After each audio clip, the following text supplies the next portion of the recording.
Selamat datang di Cupu Channel Jendela Dunia. Kali ini kita akan ngobrol membahas tentang ajaran Ki Ageng Suryo Mataram, tentang mulur mungkret.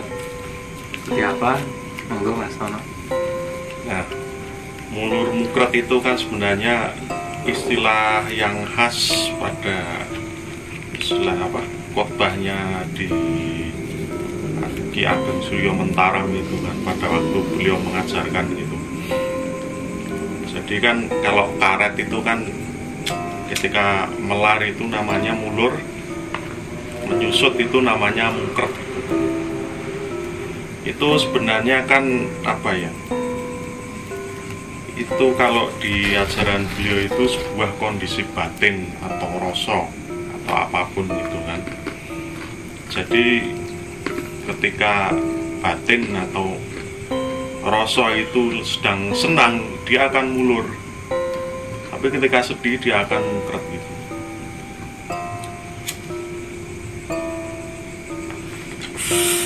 Saya kasih contoh gini. Jadi ketika saya pengen beli HP gitu kan, beli HP, tiba-tiba ketika saya melaku atau jalan-jalan di mall itu kan, ada HP baru gitu, kok pengen beli tapi nggak punya duit. Nah itu terus saya sedih kan, sengsara gitu, aduh pengen tapi nggak keturutan. Nah itu namanya mungkret gitu kan. Terus tiba-tiba ada rezeki, saya beli itu HP itu, seneng kan, seneng. Nah itu mulur gitu. Cuma itu sesaat itu kan, tiba-tiba keluar edisi terbaru, HP lebih baru lagi. Wah, punya saya yang baru beli sebulan lalu kok udah ketinggalan zaman. Hanya pengen yang baru lagi gitu kan. Itu mungkrot lagi, susah lagi hati saya gitu kan. Ada rezeki lagi, ganti HP, beli yang baru, mulur. Dan begitulah seterusnya. Ya seperti itulah kalau keadaan batin manusia itu. Terus kasus lagi, contoh kasus itu ketika tanggal muda gitu kan, saya gajian itu kan, seneng gitu kan, beli rokoknya Samsung misalnya gitu kan. Itu tanggal tua itu kan, yang tadinya mulur gitu tiba-tiba mengkeret gitu. Seiring dengan tanggal yang semakin tua, akhirnya saya rokoknya sukun gitu misalnya. Sampai hanya nggak ngerokok karena duitnya sudah habis, itu sudah mengkeret itu. Begitu bayaran ya mulur lagi. Nanti ya begitu seterusnya, nanti tanggal tua mengkeret gitu. Mulur gitu kan. Terus contoh kasus lagi kan, ketika saya punya pacar gitu kan. Ketika saya naksir orang gitu sebelum punya pacar gitu, saya susah ini, saya naksir tapi kok pengen nggak berani, terus kan mungkret gitu kan, jadinya kan sedih gitu kan, naksir orang tapi nggak kelakon gitu. Saya nembak gitu, diterima, ya udahlah, mulur gitu hatinya kan. Tapi nanti begitu misalnya kemungkinannya ditolak, ya tambah mungkret gitu kan. Ya seperti itulah ketika misalnya sudah jadian gitu kan, ketika pacaran gitu, ya ada kalanya minta dibeliin apa gitu, terus istilahnya berantem, marahan gitu kan, nanti mungkret gitu. Tapi nanti pas jalan-jalan kemana itu seneng, itu mulur gitu. Ya seperti itulah kalau keadaan mulur mungkret pada hati atau batin manusia gitu kan. Nah, mulur mungkret sendiri itu juga kalau secara filosofi atau secara hakikat itu juga bisa diartikan, kalau mulur itu gumelar, mungkret itu gumulung, itu juga bisa diartikan seperti itu kan. Nah, tapi sebenarnya mulur mungkret itu adalah sebuah fenomena yang terjadi pada sekitar kita, walaupun itu sekitar itu bisa diartikan itu sekitar secara fisik atau non fisik. yang secara fisik itu yang kelihatan gitu, terus ya jagat dan sekitarnya gitu lah. Nah, non fisik itu batin kita sendiri gitu kan. Yang terpenting itu adalah jejer gitu, atau siapa atau yang mengawasi, yang menjajaki itu semua gitu kan. Nah, seperti itulah. Jadi kan kita kalau menyadari mulur mungkretnya diri kita atau sekitar kita gitu kan, itu lama-lama kita akan jadi paham sajane sebenarnya yang jumeneng itu, yang si sadar ini siapa gitu kan. Kita akan lama-lama kita akan paham gitu sejatinya diri kita itu apa gitu. Nah, seperti itu penjelasan singkat saya. Mungkin Mas Rino atau Mas Agung bisa nambahi. Kalau yang saya tangkap tadi tentang mulur mungkret yang tadi kan, itu bisa diibaratkan kalau dari paparannya Kang Tonar tadi kan, kalau senang itu mulur, kalau sedih itu mungkret. Cuman memang dalam pemahaman saya sendiri itu sebenarnya sih tidak terbatas pada sedih dan senang. Mulur-mulur sendiri itu sebenarnya sebuah ajaran tentang fleksibilitas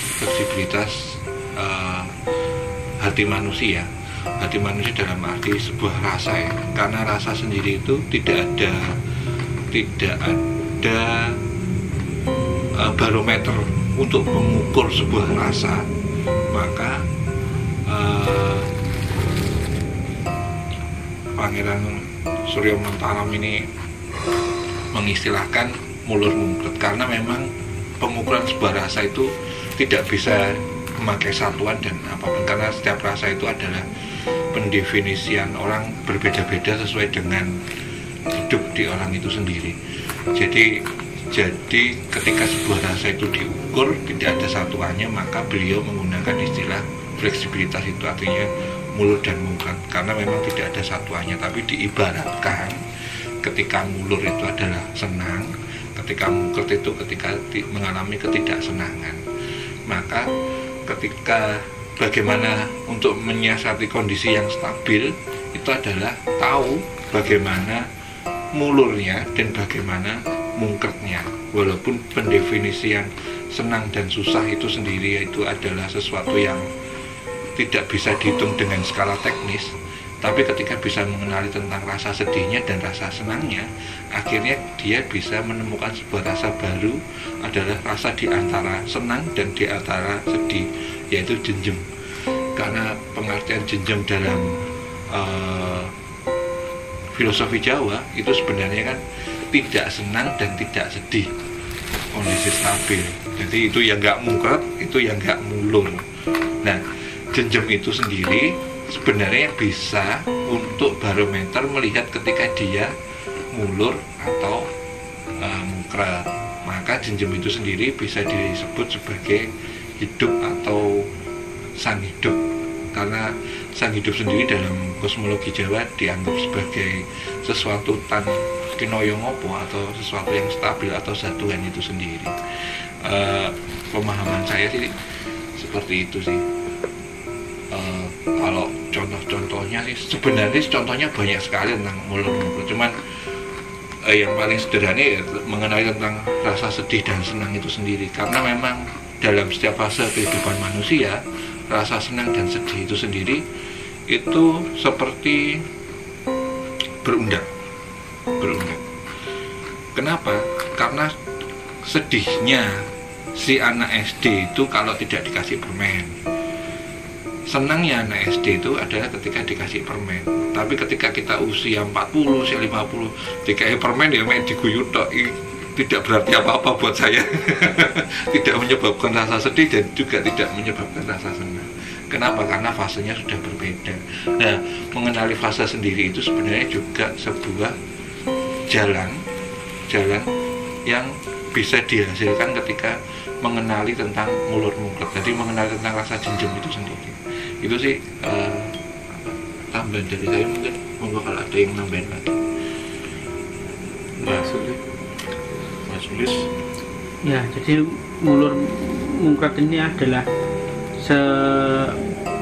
sesuatu hal untuk menerjemahkan keadaan batin atau suasana hati dalam diri kita pada waktu itu.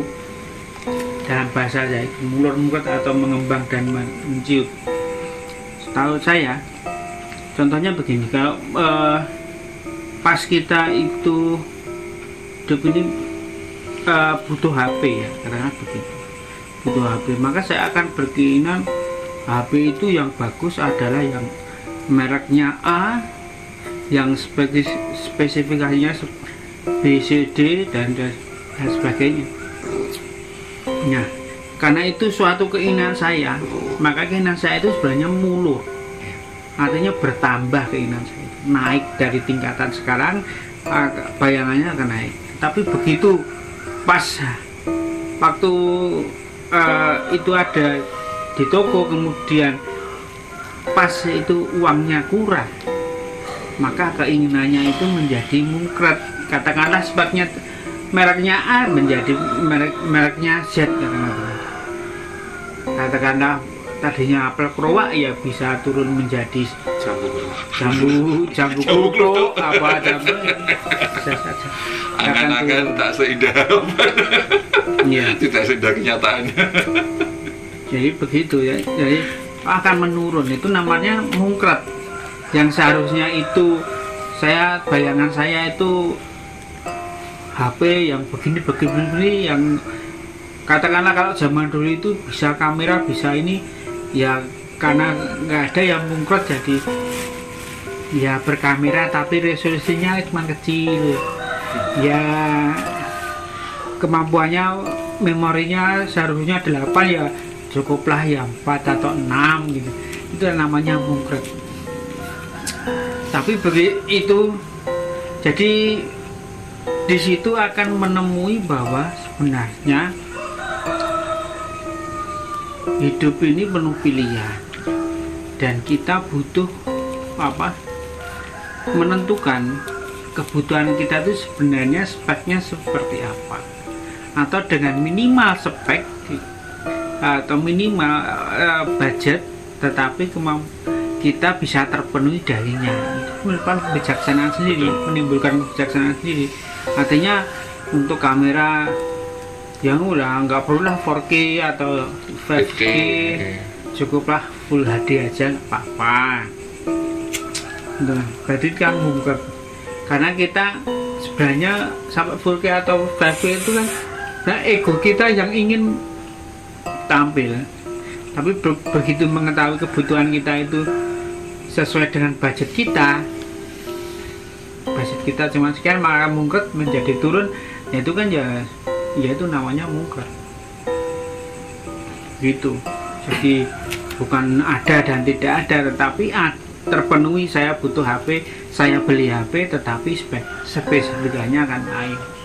Atau katakanlah saya belum bekerja, tapi saya belum punya kendaraan, belum punya motor.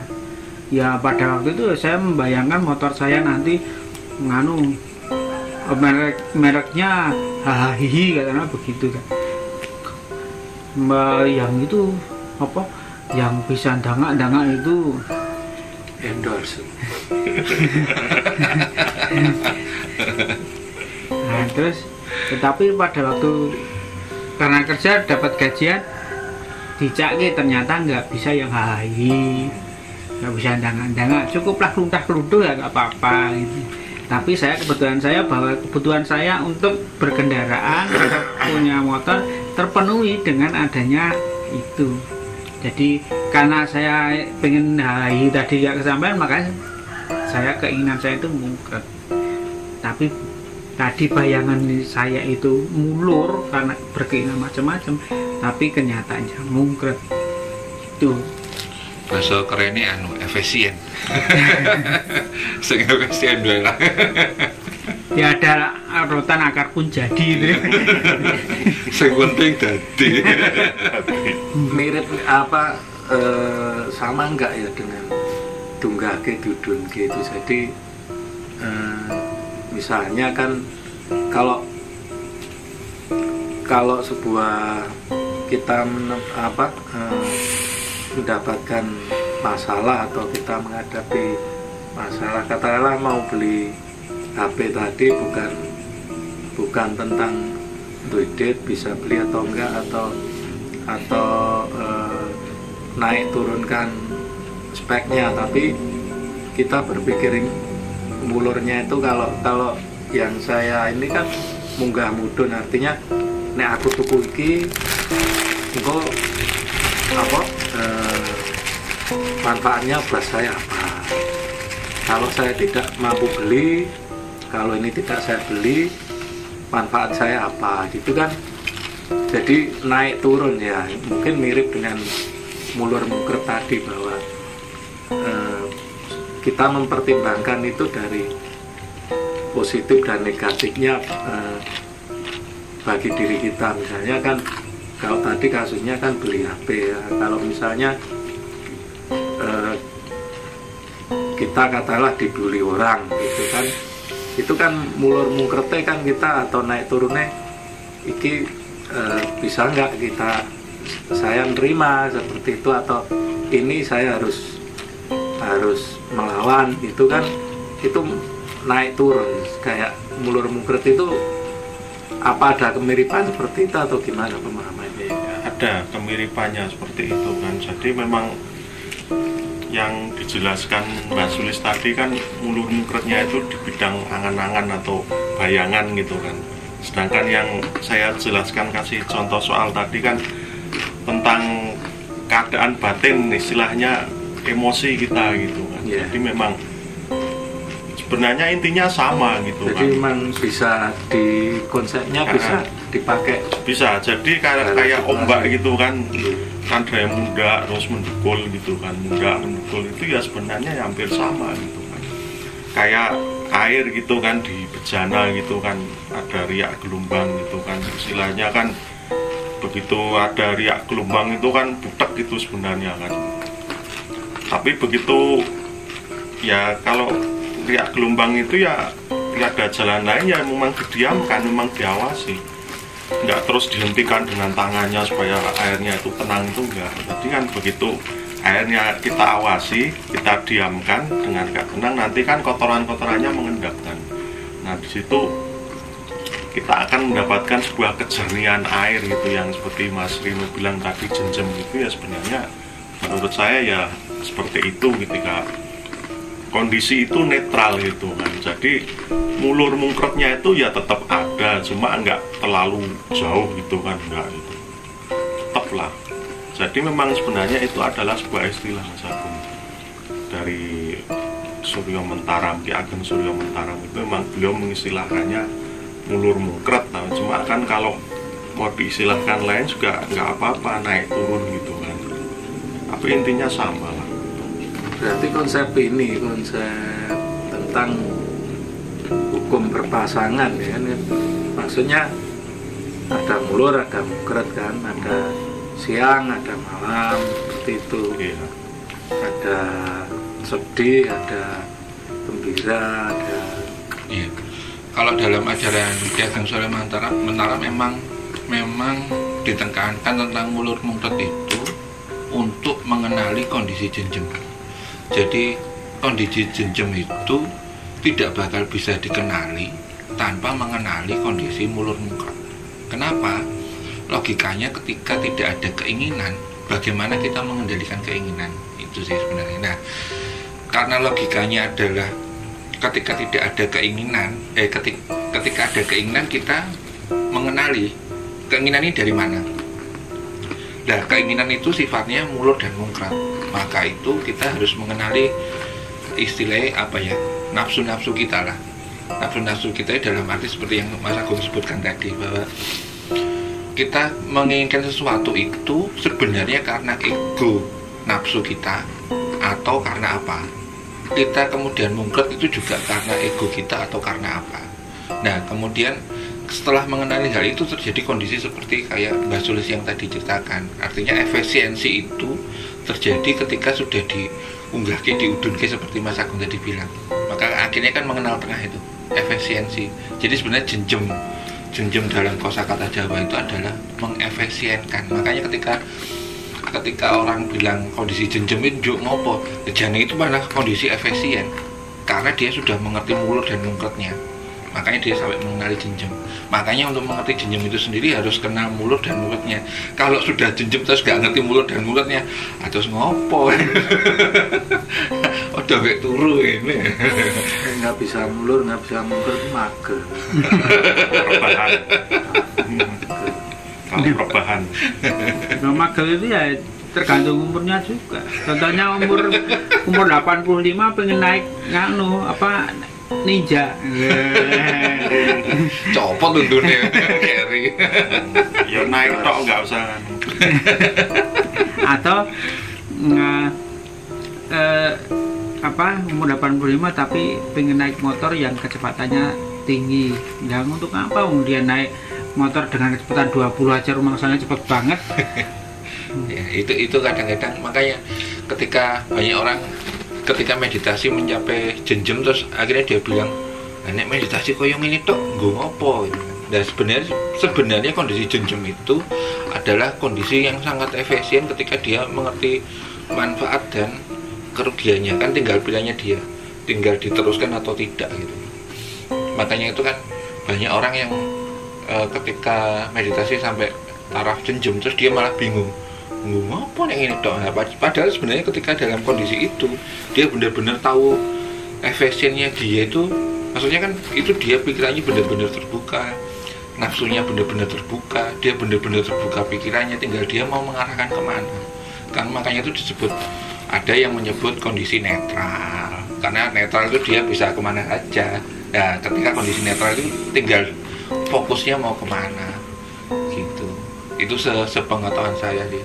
Walaupun pengajaran tentang Surya Mantaram itu lebih ke arah verbal ya, maksudnya memberikan contoh-contoh yang sederhana seperti kayak dia lapar pengen beli mie Jawa, terus dia neliti yang bikin dia lapar ini apa, dia kepingin ketemu penjualnya kah, mulutnya yang kepingin mangan atau perutnya yang lapar kayak gitu-gitu. Maksudnya cara-cara sederhana gitu yang memang mengerti bahwa dia bergerak untuk kesana itu yang mendasari dia kesana itu apa. Makanya ada yang bilang itu bahwa itu kayak meditasi Vipassana, walaupun beliau juga bilangnya ini bukan Vipassana gitu, karena memang mirip-mirip. Ini berarti kayak itu ya, karepe rasa ya, angen-angen apa rasa kayak gitu-gitu, dengan cara yang lebih sederhana. Ya istilahnya kan nuruti karepe rasa mau nuruti rasane karep gitu kan. Ya memang nganu sih, memang seperti itu. Dan memang beliau itu Ki Ageng itu memang ada istilah, ya bikin istilah baru itu ya seperti itu, mulur mungkret itu kan. Nah dan pada kondisi jenjem atau mungkin tentrem gitu kan, itu kan sebenarnya kan kondisi di saat kita itu benar-benar objektif gitu kan. Sebenarnya aplikasinya yang termudah itu kan kita melihat segala sesuatunya itu benar-benar objektif. Mana istilahnya kita tahu mana yang harus didahulukan gitu. Kita tahu kita itu mau berbuat apa itu dari segi informasi dulu gitu kan. Nah nanti kan tinggal tindak lanjutnya kan tinggal lanjutnya gitu kan. Kadang itu kan kendalanya kan kondisi itu hanya sesaat gitu kan. Ketika sudah tahu, aku kudu gini gitu kan, aku sebaiknya begini, sudah tahu. Nah, cuma kan namanya kondisi batin orang itu kan cepat berubah gitu kan. Tenang cuma sebentar, habis itu ada godaan apa lagi udah nggak jadi dilaksanakan gitu. Itu kan itu kasus lain lagi gitu kan. Tapi setidaknya kan ya paling nggak pernah, walaupun sebentar gitu kan, walaupun nanti tindak lanjutnya belakangan gitu. Ya itu kayak gelombang atau grafik ya, pasti ada titik puncak, ada titik bawahnya kan. Sebenarnya kesadaran manusia juga seperti itu Mas. Makanya dalam pembuatan iklan atau film itu sebenarnya juga mengacu pada hal tersebut. Jadi bagaimana cara menarik perhatian orang, bagaimana memutus perhatian orang, kayak gitu-gitu, itu juga ada sebuah metodenya. Bagi orang-orang yang tidak mengerti jenjem, ya dikontrol sama yang bikin skenario iklan atau skenario itu. Makanya kadang-kadang kan di iklan itu kadang-kadang ketika melihat iklannya kan koyo-koyo. Contoh kayak yang diceritakan Mbak Sulis tadi, ketika melihat iklan kayaknya dia itu butuh banget kecepatan yang sangat tinggi. Tapi kenyataannya dia itu sebenarnya kalau ke kantor itu jaraknya cuma 1 kilo. Jadi kan sebenarnya dia nggak butuh mobil Ferrari yang kecepatan sampai ribuan kilometer per jam. Jadi kan nggak butuh gitu kan. Tapi karena kekuatan iklan itu sendiri akhirnya mengganggu ketentraman hatinya. Akhirnya dia seolah-olah butuh itu. Dan itu memang ya dipraktekkan dalam banyak hal di dunia modern ini sih. Musuhnya iklan itu kan orang-orang jenjem itu. Saya sudah dibujui.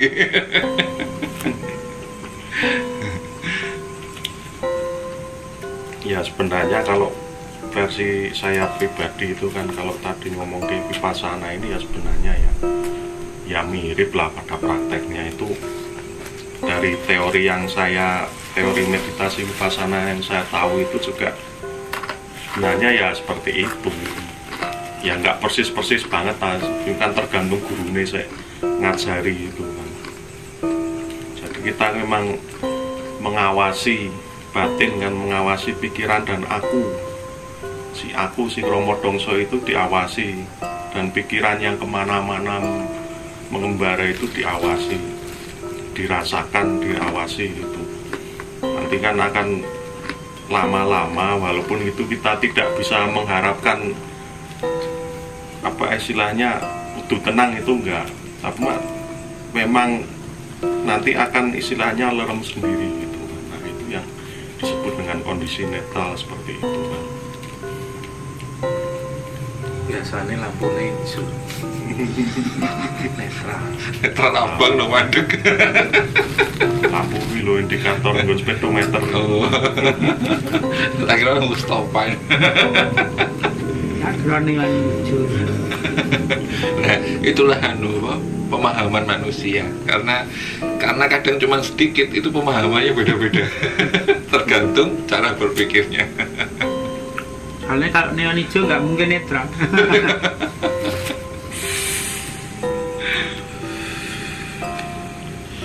Ya sebenarnya banyak yang bisa digali dari ajaran-ajaran leluhur, maksudnya ajaran-ajaran para pendahulu, orang-orang Jawa dahulu yang memang disiarkan, diturunkan untuk dipelajari oleh banyak orang. Itu banyak hal-hal yang kosakatanya sangat sederhana, tapi ketika itu dipertajam, itu nggak kalah sama ilmu-ilmu barat yang lagi ngetren sekarang, kayak fleksibilitas, kemudian efisiensi, kemudian fokus.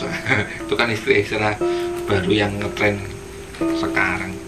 Tapi di zaman dulu itu sebenarnya banyak ya, kayak mulur mungkret atau cokot asu.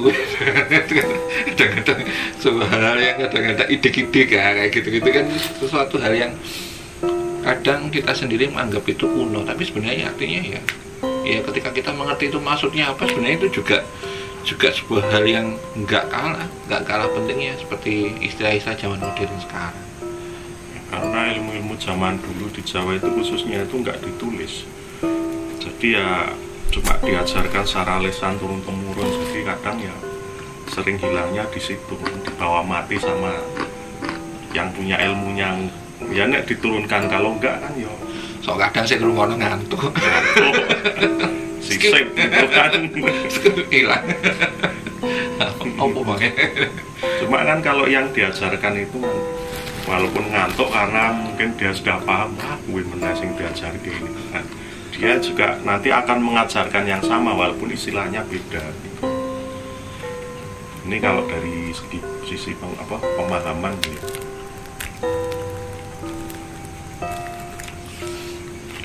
Baik, sepertinya demikian tentang ajaran Ki Ageng Suryo Mentaram tentang mulur mungkret. Kita akan lanjutkan di episode-episode berikutnya dengan topik-topik yang menarik. Sampai jumpa.